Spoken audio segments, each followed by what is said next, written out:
berdoa. Bapa di surga, siapkan hati kami untuk pagi ini mendengar suara-Mu. Tuhan, kami minta Kau perdengarkan, Kau yang bicara pada pagi ini. Pakai hamba-Mu jadi corong daripada-Mu, menyampaikan isi hati-Mu untuk jemaat-Mu di tempat ini maupun yang di streaming pada hari ini. Tuhan, Tuhan urapi hamba-Mu dan Engkau yang ambil alih semuanya dari awal sampai akhir, di dalam nama Tuhan Yesus Kristus. Amin. Shalom semua. Pagi ini saya mau menyampaikan tema penjaga bangsa. Sebenarnya ada berkaitan juga dari kemarin Bu Nani bicarakan tentang firman-Nya sama dari Senin sampai Jumat tentang kekhawatiran, tentang pemeliharaan Tuhan, dan tentang keluarga. Kenapa saya memakai judul penjaga bangsa? Dalam 2 tahun ini kan Indonesia ini, bukan Indonesia aja, dunia ini sedang ada wabah, ada virus, dan semua perekonomian itu semua kena dampaknya. Sadar gak sadar semua manusia di dunia ini ada rasa khawatir,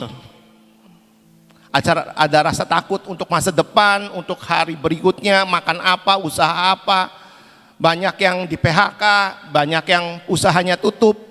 Semua kembali kepada hati manusia itu ada khawatirnya. Tapi kita nggak bisa diam tentang khawatir terus. Kita harus bertindak. Kita sebagai Laskar Kristus, kita sebagai prajuritnya Kristus yang telah Tuhan pilih, kita sebagai gereja Tuhan, jangan berkutat dengan kekhawatiran terus. Jadi dengan tema penjaga bangsa ini, saya mengajak semua gereja-gereja Tuhan, ayo bangkit, ayo berdiri bagi bangsa ini. Kita sebagai penjaga bangsa ini, dari semua yang kita hadapi, kita harus tetap menjaganya. Kita tidak bisa membiarkan kekhawatiran, masalah, wabah, apapun menggerogoti hati kita, pikiran kita. Kita yang menjaga bangsa ini, kita yang menyelamatkan bangsa ini, kita yang buat bangsa ini berbeda dengan yang lain. Seperti zaman dulu bangsa Mesir kena tulah, tapi bangsa Israel di Goshen itu dibedakan. Ayo kita berdiri sebagai penjaga bangsa. Arti penjaga adalah orang yang bertugas untuk menjaga, betul? Orang yang bertugas untuk diberi tugas untuk menjaga sesuatu. Kedua, arti penjaga itu orang yang mendiami suatu tempat atau daerah atau bangsa untuk dijagainya. Itu arti seorang menjaga. Jadi penjaga bangsa adalah seorang yang bertugas, ditugaskan mendiami suatu tempat di suatu bangsa dengan mengambil tanggung jawab atas bangsa atau negara tersebut yang untuk dijagainya.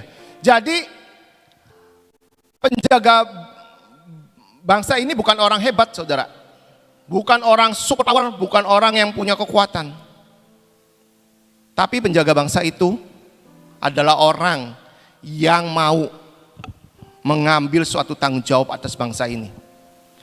Bangsa ini mau dijadikan apa? Bangsa ini mau seperti apa?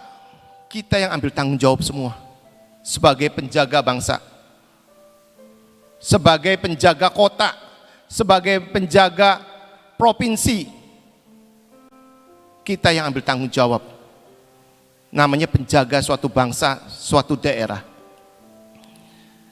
Setiap negara, ya kita yakin tahu semua negara ini ada penjaganya, betul? Ada ABRI, ada polisi, ada Salpo PP, ada Hansip. Tiap malam di perumahan-perumahan pasti ada siskamling, betul nggak? Ada yang keliling. Dulu zaman dulu yang tiap jam ada yang di tiang listrik diketok pakai palu, ting ting ting gitu, jam berapa jam 1 ketoknya satu kali, jam 12 kali. Dia menandakan bahwa dia menjagai daerah itu supaya penduduk yang lagi tidur atau lagi yang masih belum tidur tahu bahwa daerah itu ada yang menjaga. Setiap daerah aja ada yang jaga. Gitu loh.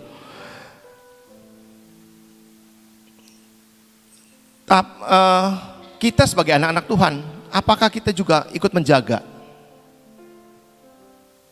Apakah sebagai anak Tuhan kita enak-enak tidur, biarkan orang siskamling, orang yang ada polisi, ada itu yang ABRI yang menjaga? Enggak, saudara. Ini tugas anak-anak Tuhan. Musuh kita itu bukan dari darah dan daging, tapi penghulu-penghulu di udara. Kemarin saya 2 minggu yang lalu lah, siapa yang tahu film Batman?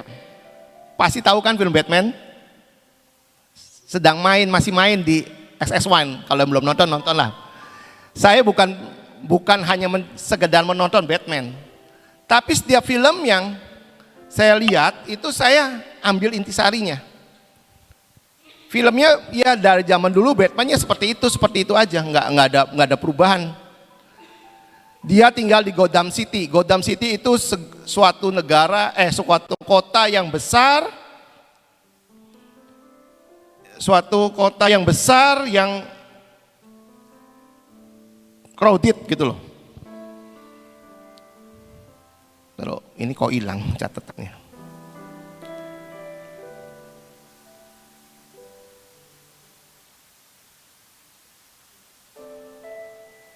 Bentar ya.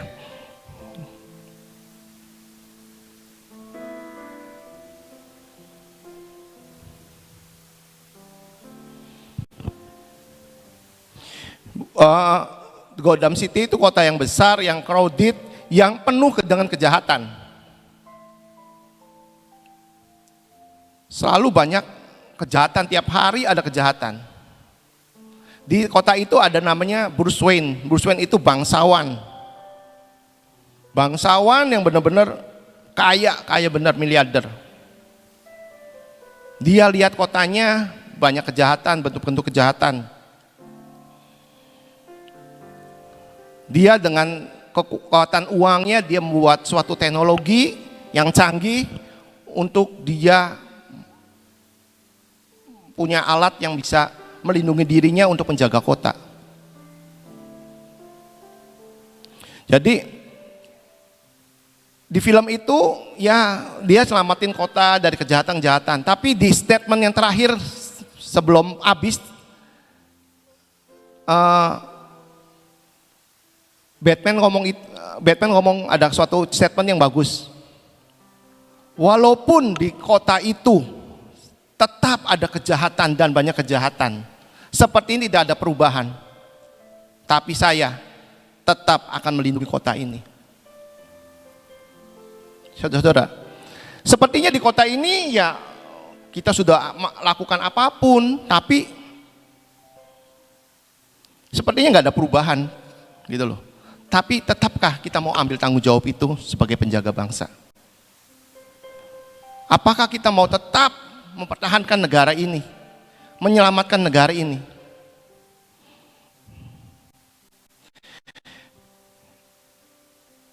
Kita baca di Efesus 6 ayat 12.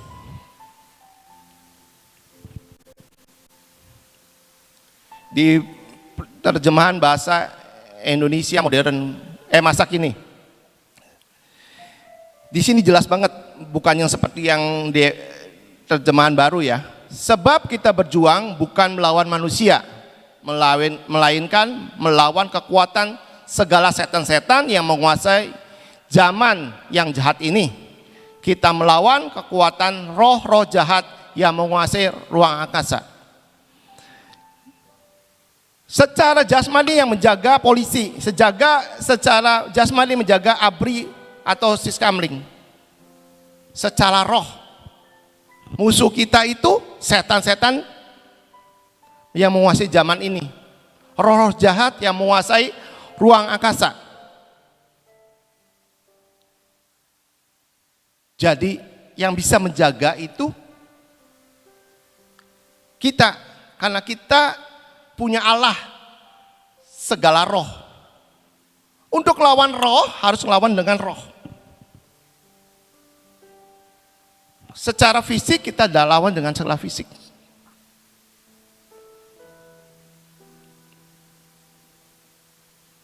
Ayo gereja-gereja Tuhan, kalian hidup, kalian terima Tuhan Yesus, kalian pasti punya panggilan, punya destiny. Sadar gak sadar, kita diciptakan Tuhan itu untuk menyelamati bangsa ini. Betul gak? Bukan menyelamati diri sendiri, tapi menjadi penyelamat bangsa ini. Bangsa ini butuh kalian, saudara. Bangsa ini butuh gereja Tuhan yang berdiri, yang bangkit, bukan gereja yang tidur. Kita bukan bicara gereja tentang bentuk bangunan atau suatu kelompok organisasi, tapi saya bicara tentang gereja Tuhan, ialah bait Allah kita sendiri. Kita mau nggak bangkitkan bait Allah kita di dalam hidup kita? Bangkitkan. Kita sebagai apa? Kita yang menentukan hidup kita, kita yang menentukan suatu bangsa ini. Saudara, Yesus aja sebagai anak raja mau diutus sama bapaknya tuh, turun ke dunia untuk mati disalib menyelamatkan orang Kristen. Menyelamatkan apa? Dunia ini. Dunia ini bukan orang Kristen aja, seluruh yang punya agama, sampai orang yang tidak beragama, yang tidak mengakui Tuhan. Tuhan Yesus saja mau menyelamatkan kita yang umat ditebus. Kita sebagai umat tebusan Allah yang dibayar lunas oleh darah Yesus. Masa kita nggak mau niruin bapaknya kita, nggak mau niruin yang kita sembah, Yesus Kristus itu? Harusnya kita mencontoh seperti apa yang Tuhan mau, Tuhan lakukan. Tuhan selamatkan Indonesia, dunia, kita juga harus menyelamatkan dunia. Setidaknya menyelamatkan kota kalian lah masing-masing gitu loh. Selamatkan, ayo. Bangkit gereja Tuhan. Bangkit jadi penjaga bangsa ini. Butuh kalian, bangsa ini butuh kalian, benar-benar butuh kalian. Jadi apa yang harus dilakukan sebagai penjaga bangsa ini? Sebenarnya saya nggak panjang baca ininya, firmannya. Yang dibutuhkan untuk menjadi penjaga bangsa, satu, kembali lagi tadi, kita hidup meresponi suatu panggilan. Kita hidup mengambil tanggung jawab atas panggilan kita. Kita bukan hidup untuk diri kita sendiri. Kita responi. Sadar nggak sadar, kita tahulah kita tuh siapa. Kita harus lakukan apa sebagai gereja Tuhan. Kita harus lakukan apa untuk negara ini. Bait Allah pasti tahu. Karena di mana bait Allah ada Tuhan itu hadir. Tuhan pasti bicara. Jangan keraskan hatimu. Ayo, responi setiap panggilan. Kita baca ya. 1 Tesalonika 1 ayat 4. Dan kami tahu, hai saudara yang dikasihi Allah, bahwa Ia telah memilih kamu.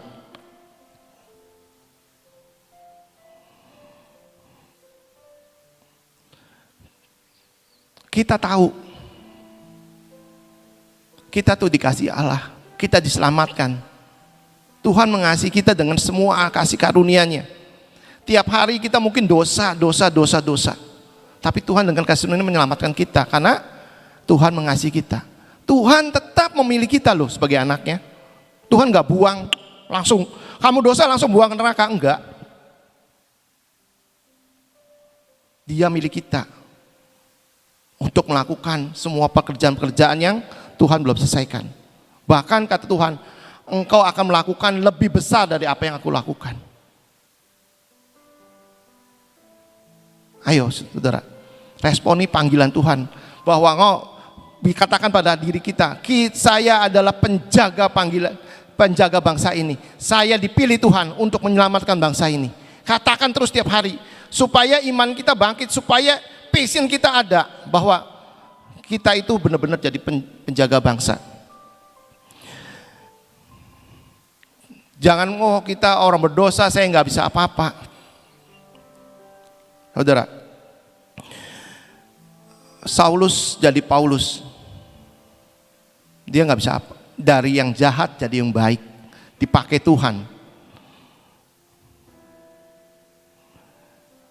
sebagai alat pilihannya Tuhan. Di Kisah Rasul 9 ayat 15. Tetapi firman Tuhan kepadanya, pergilah, sebab orang ini adalah alat pilihan bagiku untuk memberitakan namaku kepada bangsa-bangsa lain serta raja-raja dan orang-orang Israel. Kita adalah alat-alat pilihan Tuhan. Kita dipilih. Kalau orang milih, ibu-ibu yang kesuruhan ke pasar milih buah, pasti yang bagus atau yang jelek? Yang dipilih, yang benar-benar pilihan nggak yang terbaik dibawa? Tuhan juga sama, saudara. Memilih kita dari yang semuanya kita yang terbaik. Pilihan kita, Tuhan itu yang terbaik untuk hidup kita. Kita ini pilihan di mata Tuhan, biji mata Tuhan, pasti yang terbaik. Jadi alat pilihan. Jadi alatnya Tuhan memperpanjang apapun yang Tuhan mau kita lakukan. Kita lah hamba. Hamba yang gak berguna, yang melakukan apa yang Tuhan yang mau. Tuhannya mau apa, ya nurut. Kita gak punya hak apa-apa atas hidup kita. Karena kita milik Tuhan, kita sudah ditebus.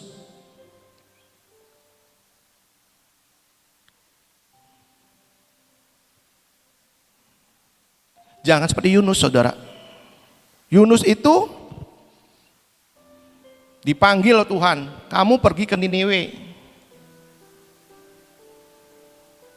Betul nggak? Ada Yunus, bisa nggak Yunus 1 ayat 1-2?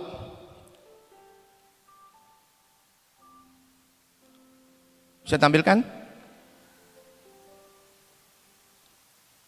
Nah, sini. Bangunlah, pergilah ke Niniwe, kota yang besar itu. Berserulah kepada mereka, karena kejahatannya telah sampai kepadaku. 2. Tetapi Yunus bersiap untuk melarikan diri ke Tarsis, jauh di hadapan Tuhan. Ia pergi ke Yafo dan mendapati di sana sepotong kapal yang akan berangkat ke Tarsis. Ia membayar biaya perjalanan lalu naik kapal untuk berlayar bersama-sama dengan mereka ke Tarsis, jauh dari hadapan Tuhan. Setiap panggilan Tuhan dalam hidup kita, responi. Jangan melarikan diri. Saya nggak bisa berdoa, saya tidak bisa melayani. Sebenarnya gampang melayani itu. Menjadi berkat ke sesama, membantu sesama itu udah melayani. Kasih sesamamu seperti diri kita sendiri. Itu perintah yang dari Tuhan Yesus itu harus gitu, kita lakukan.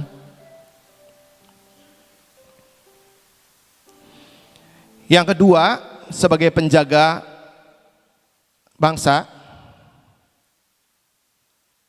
yaitu berdoa. Tugas kita hanya berdoa, saudara. Senjata kita sebagai orang Kristen, senjata yang terdahsyat adalah doa. Doa bisa mengubahkan segalanya. Doa bisa membuat sesuatu yang gak mungkin jadi mungkin. Kenapa kita harus berdoa? Sebab supaya kesejahteraan bangsa ini akan jadi kesejahteraan kita juga. Betul nggak, saudara? Ada firman-Nya di Yeremia 29 ayat 7. Ini ayat favorit, semua pasti hafal. Tapi apakah firman ini mau kita selalu melakukan firman ini? Jadi pelaku firman untuk mendoakan, mengusahakan kesejahteraan kota. Yeremia 29 ayat 7. Usahakanlah kesejahteraan kota kemana kamu aku buang. Dan berdoalah untuk kota itu kepada Tuhan, sebab kesejahteraannya adalah kesejahteraanmu. Jadi kalau kita berdoa kepada Tuhan, Tuhan selamatkan bangsa ini, Tuhan lindungi bangsa ini, Tuhan berkati bangsa ini. Sebenarnya untuk siapa? Untuk kita juga. Sekarang kayak perang Ukraina, apa nggak takut? Takut loh. Dibom sana sini, ada yang meninggal, ada peluru, ada semua yang terjadi di peperangan. Kalau kita minta Tuhan jadi pelindung kita bagi bangsa ini, keselamatan itu untuk kita juga. Bukan untuk yang lain. Menyelamatkan kita dulu lah dengan doa-doa itu. Jangan sudah kejadian bosan doa. Wah, kalau ada apa-apa doa, ayo semua doa. Ada virus, ayo kita doa sama. Ada banjir kita doa. Sebenarnya seperti istilah sedia payung sebelum hujan. Kita dengan doa-doa kita itu adalah payung. Doa-doa kita adalah benteng-benteng yang melindungi kita. Doa-doa kita itulah covering, melindungi, menyelubungi kita, menyelubungi bangsa ini dari semua yang jahat. Berdoalah untuk kota itu kepada Tuhan. Kita berdoa. Di situ awalnya usahakan kesejahteraan kota kemana kamu aku buang. Buang ini bukan dibuang Tuhan, dibuang Tuhan. Di mana kalian hidup, di mana kalian tinggal, di mana daerah kalian ada, kalian berusaha atau punya keluarga di daerah itu. Kalian mengusahakan daerah kalian sendiri. Minimal di kampung kalian, minimal di perumahan kalian. Kalian berdoa supaya di lingkungan kalian itu benar-benar selamat dalam perlindungan Tuhan. Lanjut. Tiap hari kita deklarasi perlindungan, betul nggak, saudara-saudara? Supaya apa? Kita minta, itu seperti doa, deklarasi itu menyatakan suatu perkataan yang menimbulkan iman. Karena iman itu timbul dari perkataan-perkataan mendengar dari firman Tuhan. Kita ucapkan tiap hari, bukan hanya sembarang ngomong, tapi jadi suatu kekuatan iman. Setiap apa yang kita ucapkan tiap hari itu kita percayai bahwa kita di dalam naungan yang maha kuasa. Di Mazmur 91 itu bernaung dalam kuasaan maha kuasa. Ya, itu harus kita deklarasikan tiap hari. Ayo, saya pernah lihat suatu artikel klip video, ada orang dengan agama yang lain, dia mengajarkan kalau orang mau diberkati, kuncinya satu, ikutin, dengerin sampai dari awal sampai akhir dari klip itu. Saya dengerin, kunci Bapak itu dari orang tadinya nggak punya usaha kecil, sekarang jadi eksportir dan macam-macam. Dia kasih tips kunci bagaimana supaya dia diberkati. Kuncinya dia hanya berkatakan sesuatu, mendoakan sesuatu. Dia ngomong dalam 15 detik kalian berkata, apapun kalian lihat sesuatu dalam 15 detik kalian berkata memberkati orang itu. Misalnya di jalan itu ada orang jual kue. Dalam 15 detik dia lihat orang ini jual kue, terus dia berdoa dengan agamanya, dengan kepercayaannya bahwa Tuhan berkati dagangan tukang kue itu. Lihat ada tukang beca, dia ngomong, Tuhan berkati usaha tukang beca supaya dapat penumpang. Setiap 15 detik apa yang kamu lihat, kamu ucapan berkat. Itu tugas kita sebagai pendoa. Tugas kita gereja Tuhan adalah pendoa-pendoa syafat bangsa ini. Betul nggak saudara? Jadi agama lain saja bisa melakukan itu.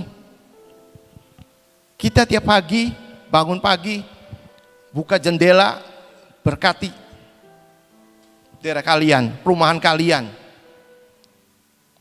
Dalam mungkin ibu-ibu ke pasar, dalam perjalanan berkati setiap daerah dengan doa-doa kalian.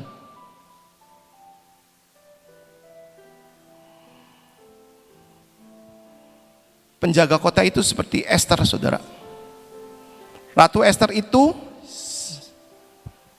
waktu bangsa Israel itu mau dihabisi oleh Haman, Mordekai itu bilang ke Esther, kamu jangan merasa kamu sudah di istana kamu akan selamat melihat bangsamu dihabisi. Kamu harus melakukan sesuatu karena kamu juga mungkin akan kena dampaknya, atau Tuhan bisa menggantikan kamu di kedudukan putri itu, ratu itu di Benteng Susan. Esther sebagai ratu, dia hatinya punya passion untuk menjaga bangsanya. Dia langsung mengomongkan ke dayang-dayangnya, semua bangsa Israel, semua ternaknya puasa 3 hari 3 malam. Dia mau mengorbankan dirinya setelah 3 hari itu ngadap raja. Di mana peraturan waktu itu orang yang tidak diundang raja akan dibunuh. Tapi Esther mau mengorbankan dirinya. Esther mau mengambil tanggung jawabnya sebagai penjaga bangsanya. Kedua, kita contoh lagi, Nehemia. Nehemia itu udah enak, dia kerja sebagai pembuat minuman raja di kerajaan di Benteng Susan itu. Dia dengar bahwa Yerusalem itu udah hancur, temboknya pada lubang-lubang. Dia bersedih hati, dia berdoa pada Tuhan. Dia punya kerinduan untuk balik, untuk menyelamatkan Yerusalem, membangun kembali Yerusalem. Sampai suatu saat raja itu nanya, kenapa mukamu muram? Dia izin, kalau boleh dia mau pulang ke kampungnya ke Yerusalem untuk memperbaiki Yerusalem. Dia meletakkan jabatannya yang udah enak tinggal di istana, dia mau berkorban. Dan dia akhirnya diizinkan ke Yerusalem. Apa yang dilakukan Nehemia? Dia mengelilingi kota, tembok-tembok Yerusalem. Untuk apa? Menutupi lubang-lubang gerbang-gerbang yang rusak. Situ ada 12 gerbang di Yerusalem. Maksudnya menutupi lubang-lubang itu kita mendoakan, saudara. Mungkin kalian ibu-ibu, bapak-bapak yang tahu di daerah kalian itu ada sesuatu yang nggak baik, misalnya di situ ada daerah prostitusi atau daerah-daerah orang mabok, kalian bisa lewati, kalian angkat tangan, tumpangin tangan bahwa daerah ini minta dikuduskan, ditahirkan dari semua yang nggak baik. Lewati pantai atau sungai-sungai, katakan Tuhan, kami tahan semua bencana banjir ataupun tsunami yang ada di pantai ini atau di sungai ini. Lihat gunung, Tuhan, kami tahan bencana, tidak ada gunung meletus. Itu namanya doa.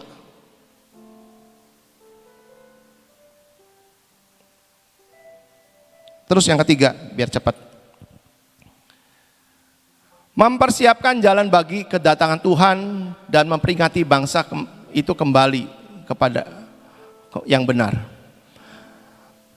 Menyampaikan suatu kebenaran. Saat ini Sion ini sedang ke pulau-pulau. 2 minggu yang lalu saya ke Sulut. Sekarang ada kloter yang keempat. Yang pertama 1 dan 2 itu ke Bali Timur dan Barat. Kloter ketiga saya Sulut juga, keempat juga Sulut, karena kita berdoa ke seluruh Sulut, Pulau Sulut, Provinsi Sulut.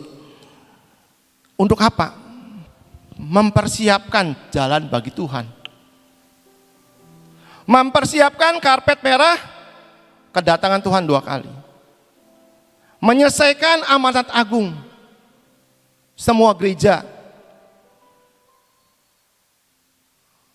Tuhan titipkan sebelum dia naik ke surga bahwa amanat agung dijadikan semua bangsa milikku. Baptis dalam nama Tuhan Yesus. Itu tugas kita. Dan memberkati bangsa itu kembali. Mempersiapkan jalan bagi Tuhan itu seperti di firman seperti Yohanes 1 ayat 1. Kita baca ya.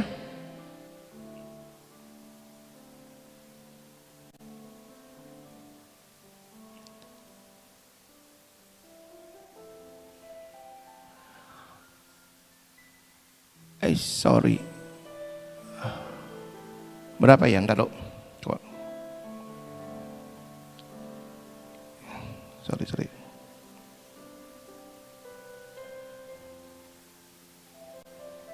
Markus 1 ayat 2 dan 4. Sampai 4, 2 sampai 4. Sorry, salah. Markus 1, 2 sampai 4. Markus 1, 2 sampai 4.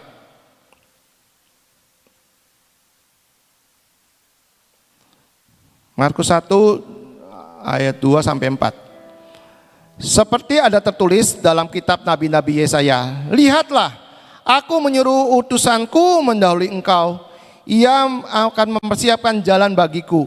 Ada suara-suara yang berseru di padang gurun, persiapkanlah jalan untuk Tuhan, luruskanlah jalan bagiku. Demikianlah Yohanes Pembaptis tampil di padang gurun dan menyerukan, bertobatlah, berilah dirimu dan dibaptis, dan Allah akan mengampuni dosamu. Jadi Yohanes Pembaptis itu mempersiapkan, dia berseru-seru, luruskan jalan Tuhan, bertobatlah. Kita sebagai anak Tuhan juga harus lakukan itu. Di mana kita ada, beritakan kebenaran Tuhan, beritakan bahwa Tuhan Yesus adalah juru selamat. Itu yang siapkan. Ayo gereja-gereja Tuhan juga, mungkin di akhir-akhir zaman ini, ayo beritakan dalam mungkin sebulan sekali atau setiap minggu sekali, beritakan bahwa di firman-Nya persiapkan jemaatnya untuk menyambut kerajaan Tuhan yang datang kedua kali. Dan satu lagi, Yeskiel 3 ayat 6. Tetapi jika penjaga itu melihat musuh datang dan ia tidak membunyikan tanda bahaya, lalu musuh membunuh orang-orang berdosa itu, tanggung jawab atas kematian mereka akan dituntut daripadanya itu si penjaga atau anak-anak Tuhan yang tidak mau menyampaikan kebenaran, yang tidak mau membawa orang itu kembali dari jalan yang salah ke jalan yang benar. Jadi tugas yang kita pertama, responi sebagai penjaga bangsa ini. Responi yang Tuhan mau. Kedua, ayo kita berdoa. Doa kita ini pasti dengar. Doa itu gampang. Ibu-ibu yang udah umur lanjut nggak usah doa keliling. Tiap hari pasti nonton TV, dengar berita. Di teks lain bawahnya pasti ada bencana, ada gempa, ada banjir, atau di berita-berita TV. Doakan saudara. Gampang semudah itu orang berdoa. Ketiga, persiapkan jalan bagi Tuhan dan memperingati bangsa itu kembali kepada jalan yang benar. Ayat penutup satu lagi. Doa Yohanes 1 ayat 8. Waspadalah supaya kamu jangan kehilangan apa yang telah kami kerjakan itu, tetapi supaya kamu mendapat upahnya sepenuhnya. Jadi kita selama ini hidup melayani Tuhan, hidup sebagai anak-anak Tuhan. Jangan apapun yang kita sudah memulai awalnya dengan roh, dengan passion, dengan cintanya Tuhan, melakukan apa yang Tuhan mau, tapi mengakhiri dengan daging. Jangan kehilangan panggilan, saudara. Jangan kehilangan suatu upah yang Tuhan berikan, karena kita tidak melakukan sesuatu apapun. Seperti tadi, semuanya akan dituntut. Kalau ada apapun di orang itu, misalnya kita nggak memberitahu sesuatu yang benar pada orang itu dan orang itu meninggal, Tuhan tuntut darahnya pada kita, karena kita yang tahu kebenaran. Itu tanggung jawab kita. San bisa bantu satu lagu.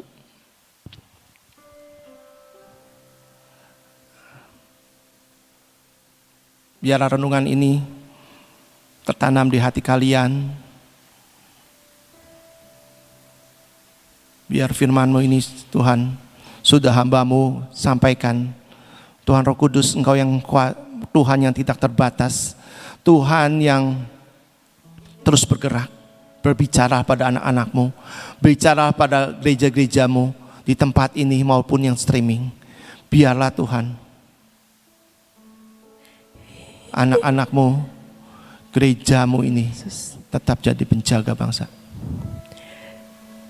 Ini aku, utuslah aku Tuhan, untuk menjadi berkat-Mu dan menjadi Renungkan lagu ini, kata-katanya diresapi, pakailah responi panggilan Tuhan. Tuhan, Katakan, Tuhan, Iku masih ini aku Tuhan, utuslah aku Tuhan jadi penjaga bangsa-Mu. Utuslah aku ambil tanggung jawab atas keselamatan bangsa ini. Utuslah Tuhan, ini anakmu Tuhan, Tuhan, ini gereja-Mu untuk menjadi Tuhan, Tuhan, Tuhan. Dan Tanamkan semua panggilan-Mu Tuhan. Tanamkan panggilan-Mu Tuhan pada anak-anak-Mu Tuhan, supaya bangsa ini diselamatkan Tuhan. Selagi ku masih hidup, selagi kita masih hidup, pakai untuk kemuliaan Tuhan. Jadi selalu menjadi berkat bagi sesama, bagi daerah kalian. Tuhan, kami berdoa atas bangsa ini. Tuhan, kami berdoa selamatkan bangsa ini.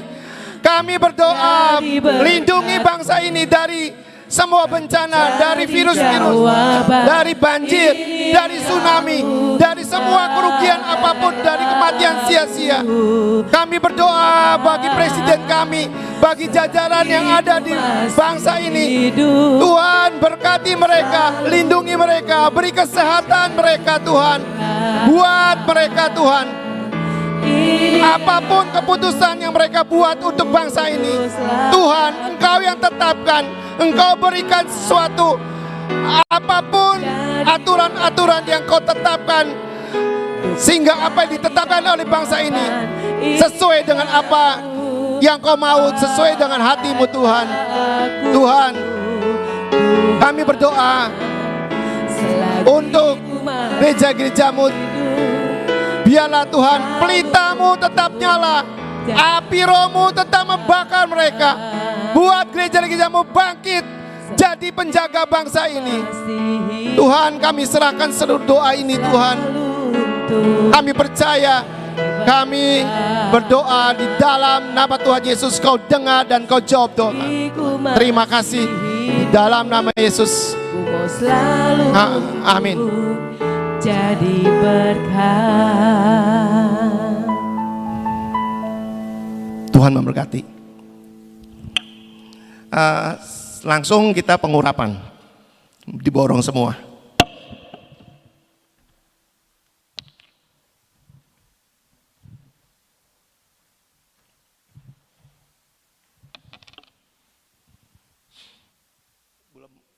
Belum ada pengurapan.